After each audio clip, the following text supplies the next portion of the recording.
So I've got the inner wheel arch on, but I've made a mistake. This is too far back from the face of this, so this nearly has to be flush with this. But if you look, I'm going to put a straight edge on it. Don't know how I've done it. Let me just see if I can. Look at that. There's a gap there. You can see my finger poking through the back. So that's how much I've got to pull this forward.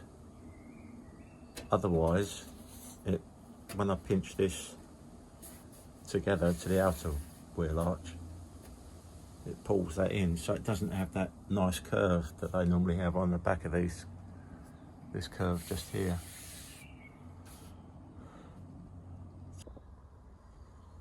So here you can see what I've done. I've cut a slot in here, pulled this way. I've clamped it quite a bit, but this is all now set in place. It's also flush with this here and here.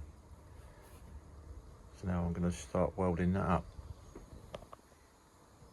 Hold that in place, and I'll do the same again here with another piece of metal.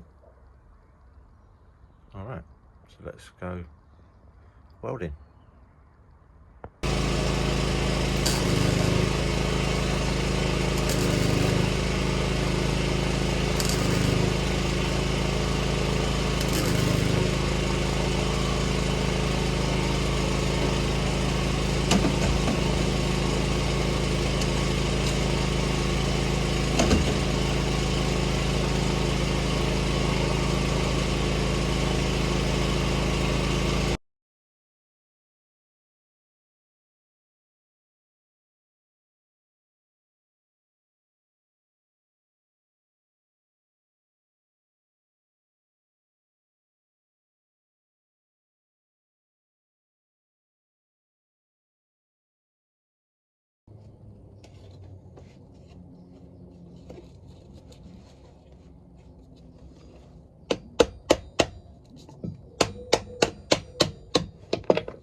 So how am I doing on this car? I'll show you. I have completed the wheel arch, as you can see. I've remade that piece inside there. I'm just doing this bit here, which I might forget about for a minute. I've done the the seals. I've just put a load of filler in just to cover up the. I'll sand that off when I get the car out of here because I don't want all the dust. I've got to finish off the welding this on and cut that off. So I think I'll do that next. All of this inside here has been done, so I'm happy with that. And all this extra bit of welding in there. A bit untidy. But then, hopefully, I'll be able to get this outside.